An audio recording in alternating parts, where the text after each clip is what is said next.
lebih dari 10 tahun belakangan ini. Setiap malam tarawih 30 juz. Dan nikmat yang paling besar tentunya kita masih diberi nikmat hidayah oleh Allah. Puasa yang dikerjakan dengan menghabiskan waktu, menghabiskan tenaga, menghabiskan semangatnya dalam ibadah yang mendekatkan dirinya kepada Allah.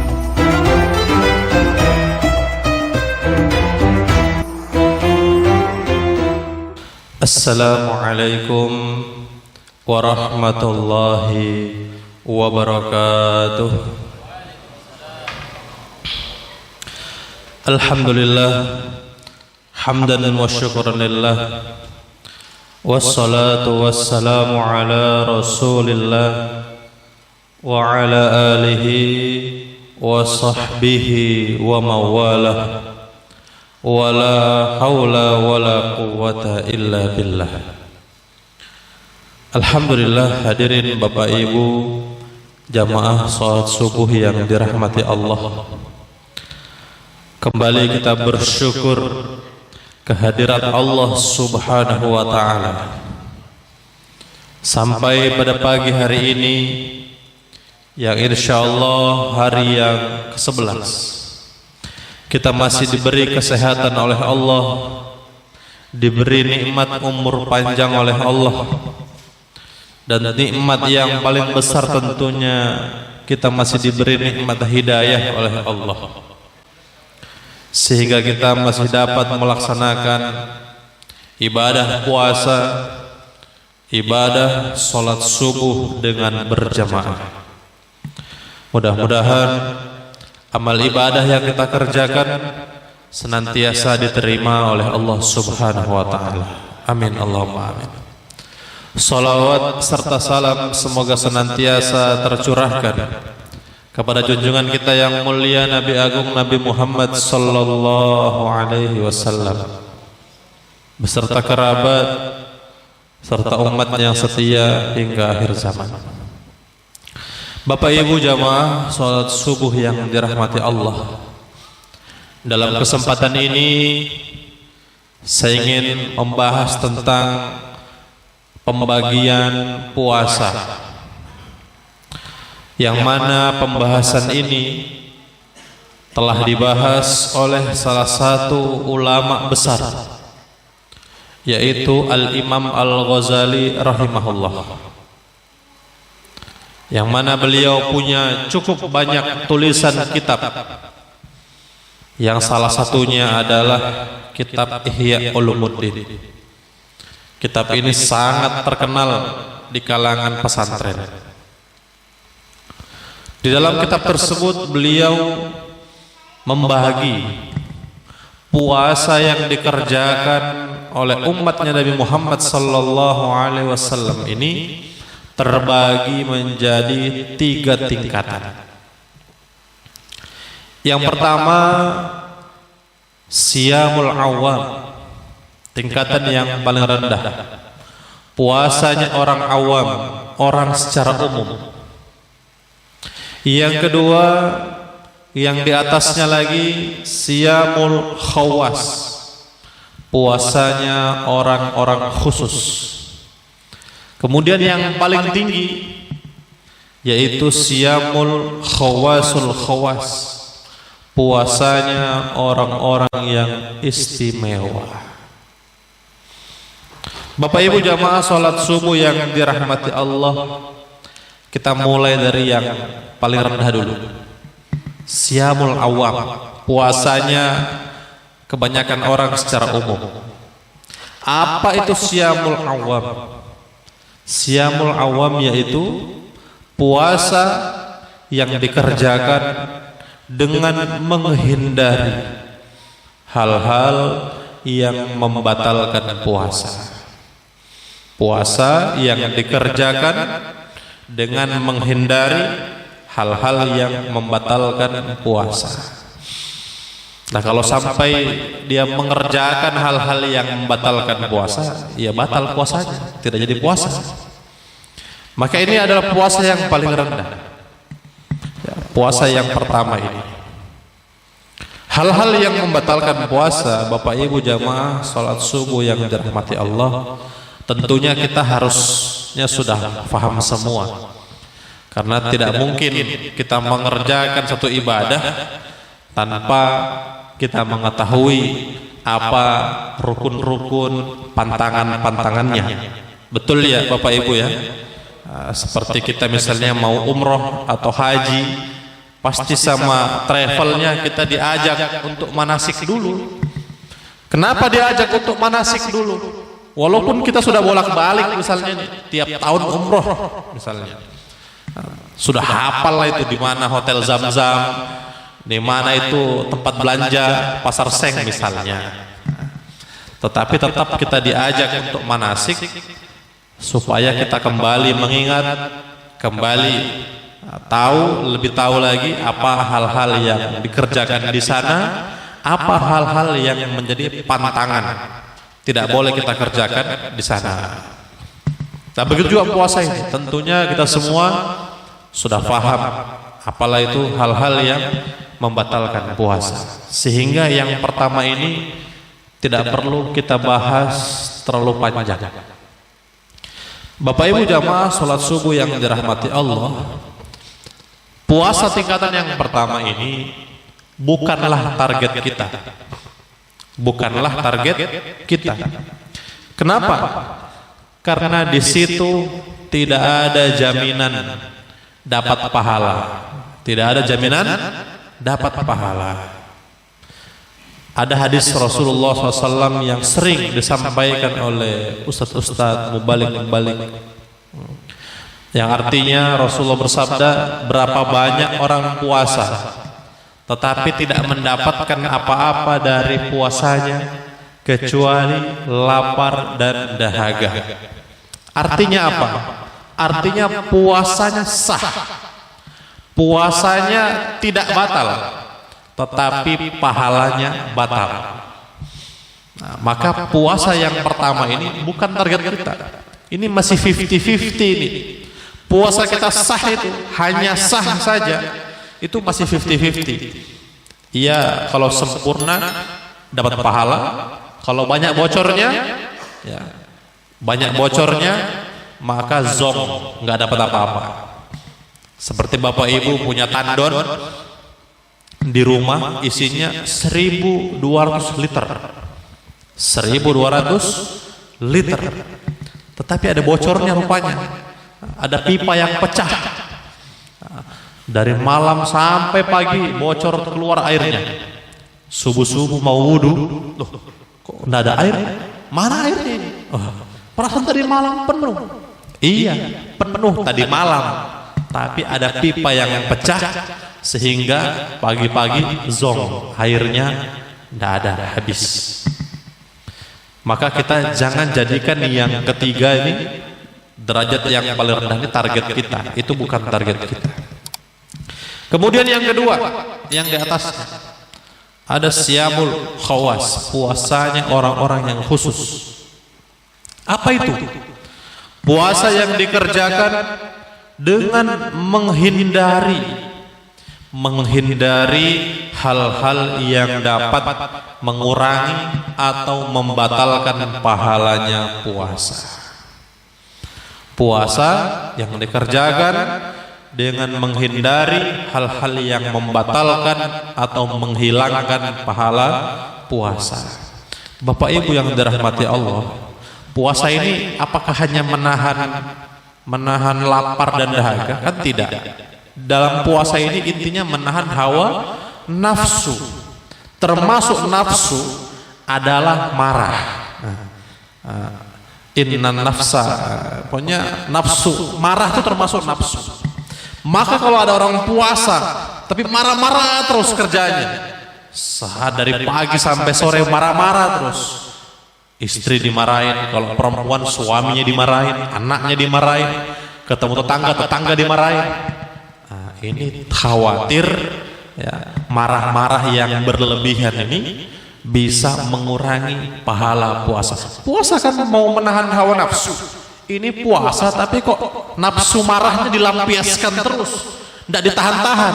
Nah, berarti Ini puasa hanya menahan lapar dan dahaga. Termasuk menahan daripada nafsu maksiat. Ya, nafsu ingin bermaksiat, melanggar aturan-aturan Allah Subhanahu wa taala. Maka kita perhatikan mulai ujung rambut sampai ujung kuku kita, jangan sampai selama puasa, selama bulan Ramadan ini mengerjakan kemaksiatan. Kita semua mungkin masing-masing memiliki kebiasaan-kebiasaan buruk, ya, kebiasaan-kebiasaan buruk. Maka kita dalam bulan Ramadan ini belajar, ya, sudah tidak ada setan yang menggoda, kita belajar untuk menahan diri dari perbuatan-perbuatan buruk tersebut.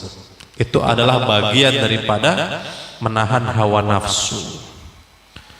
Dan baik laki-laki maupun wanita ini memiliki sedikit perbedaan. Di mana perbedaannya? Kalau laki-laki, biasa wanita menyebut laki-laki apa? Apa, Bu? Laki-laki apa, Bu? Mata keranjang. Karena semua yang bagus-bagus, semua yang mulus-mulus mau dilihat, ya, mau dilihat, ya.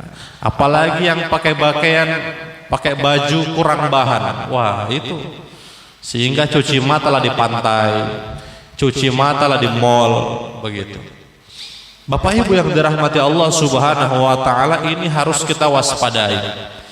Jangan sampai kita puasa mengharap pahala, berharap pahala yang sempurna diberi ketakwaan oleh Allah, ternyata pahala puasa bocor lewat pandangan kita.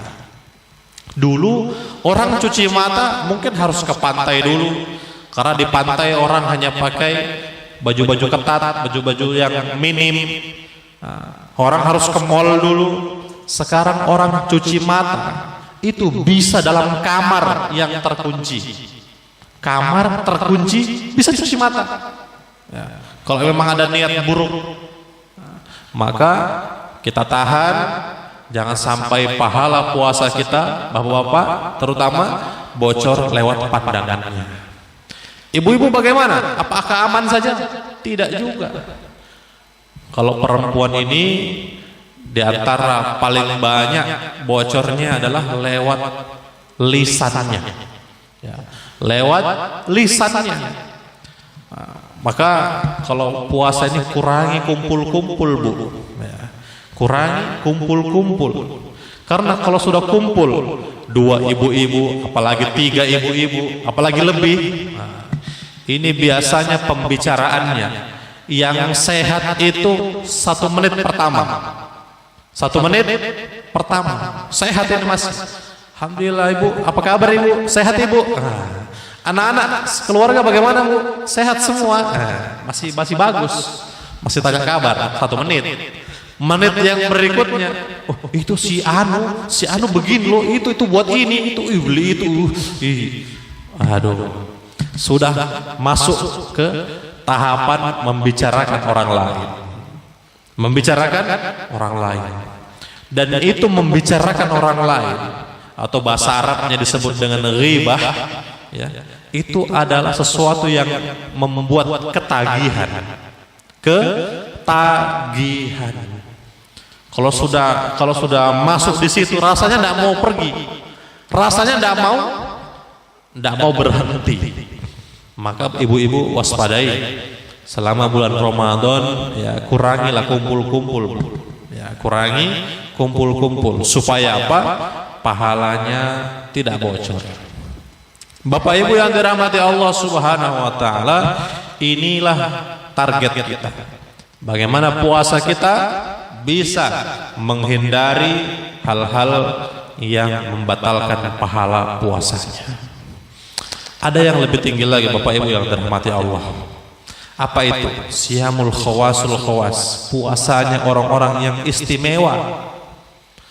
Apa itu? Puasa yang dikerjakan dengan menghabiskan waktu, menghabiskan tenaga, menghabiskan semangatnya dalam ibadah yang mendekatkan dirinya kepada Allah. Jadi waktunya, tenaganya betul-betul dihabiskan, ya, Betul-betul nggak ada waktu lagi, nggak ada kesempatan lagi untuk yang lain-lain, hanya ibadah saja. Emangnya ada Ustaz orang begitu? Ya, ada Bapak.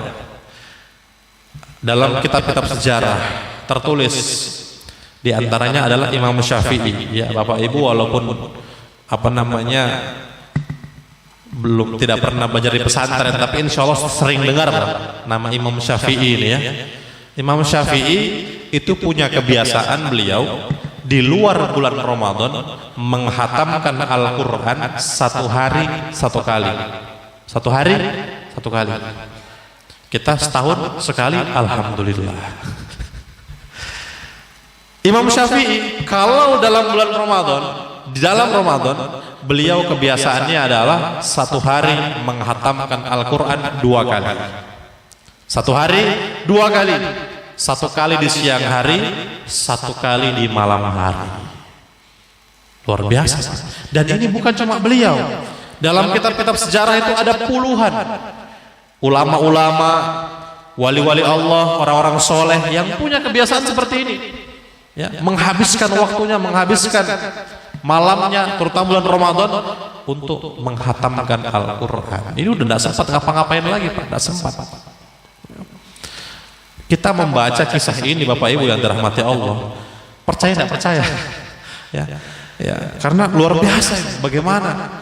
Kok bisa ada orang seperti itu? Ternyata Bapak Ibu yang dirahmati Allah Subhanahu wa Ta'ala, di zaman akhir ini kita diperlihatkan kembali. Ternyata memang mungkin saja ada orang-orang yang seperti itu. Walaupun saya bisa katakan ini belum tentu 1001. Belum tentu dari 1000 orang yang berpuasa ada 1 yang begini, belum tentu. Ya, saking mahalnya tempat ini. Itu di sebuah desa, di satu kabupaten di Jawa Timur, Kabupaten Magetan, Desa Temboro. Itu di situ ada sholat tarawih 1 malam 30 juz. Dan itu udah berjalan lebih dari 10 tahun belakangan ini. Setiap malam tarawih 30 juz. Bisa buka YouTube sholat tarawih terlama. Itu yang meliput berita. Ya. 8 jam itu Pak sholat tarawih. Ya. Bukan karena mau gaya-gayaan, bukan. Karena memang ingin semangatnya, waktunya, tenaganya dihabiskan. Seperti meniru orang-orang soleh terdahulu.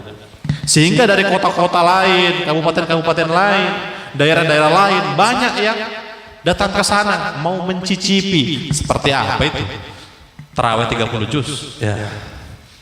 Bapak Ibu yang dirahmati Allah Subhanahu wa Ta'ala, tahun ini, Ramadan tahun ini, itu salah satu imamnya itu diundang ke Sulawesi Selatan. Sulawesi Selatan. Untuk di sana diundang membuat sholat tarawih juga 1 malam 30 juz. Di Makassar 1 malam, nanti di Sidrap 1 malam, begitu. Pindah-pindah kabupaten. Imamnya datangkan dari sana. Karena memang yang bisa imam seperti itu harus yang hafalannya itu di luar kepala. 30 juz itu harus seperti baca Al-Fatihah, tidak boleh tersendat sama sekali. Maka alhamdulillah, kenapa? Karena orang Sulawesi juga penasaran. Orang Sulawesi ini terkenal punya semangat agama yang luar biasa. Karena biaya mau ke Jawa itu mahal, maka imamnya datangkan sekalian. Bikin tarawih 30 juz di Sulawesi sana. Maka Bapak Ibu yang dirahmati Allah SWT, ketika kita melihat hal ini, oh ternyata bisa. Ya. Ternyata memang ada orang-orang yang siap menghabiskan tenaganya, menghabiskan semangatnya, menghabiskan waktunya, betul-betul hanya untuk ibadah mendekatkan diri kepada Allah Subhanahu wa Ta'ala. Ya, Bapak Ibu yang dirahmati Allah, kita yang di sini ya kita realistis sajalah, realistis. Kita untuk mencapai yang pertama ini kelihatannya berat. Ya, apalagi kalau siangnya kita masih kerja segala macam, wah kayaknya berat. Maka kita minimal yang kedua. Nah, ini yang kedua sudah bagus. Yang kedua ini kalau kita dapat sudah bagus. Nah, insya Allah di hari lebaran kita mendapatkan hadiah yang dijanjikan Allah, la'allakum tattaqun, menjadi insan yang bertakwa. Hadirin yang dirahmati Allah Subhanahu wa taala, mungkin demikian yang dapat saya sampaikan. Mudah-mudahan ada manfaatnya. Kurang dan lebihnya mohon dimaafkan. Kita akhiri dengan doa kifarah majelis. Subhanakallahumma wa bihamdika asyhadu an la ilaha illa anta astaghfiruka wa atubu ilaik. Wassalamualaikum warahmatullahi wabarakatuh. Mari sama-sama kita berdoa pada Allah Subhanahu wa taala. Bismillahirrahmanirrahim. Allahumma salli wa sallim wa barik ala Sayyidina Muhammad wa ala ali Sayyidina Muhammad wa sallim wa radiyallahu ta'ala kulli sahabat Rasulillah ajma'in. Alhamdulillahi rabbil alamin. Hamdan syakirin, hamdan na'imin, hamdan yuwafi ni'amahu wa yukafi mazidah. Ya Rabbana lakal hamdu kama yanbaghi li jalali wajhikal karim wa 'azimi sultanik. Allahumma taqabbal minna innaka antas sami'ul 'alim wa tub 'alaina ya maulana innaka antat tawwabur rahim.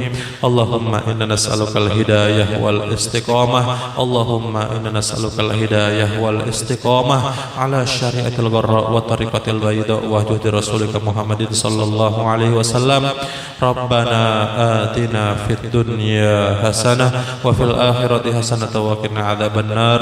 Walhamdulillahi rabbil alamin.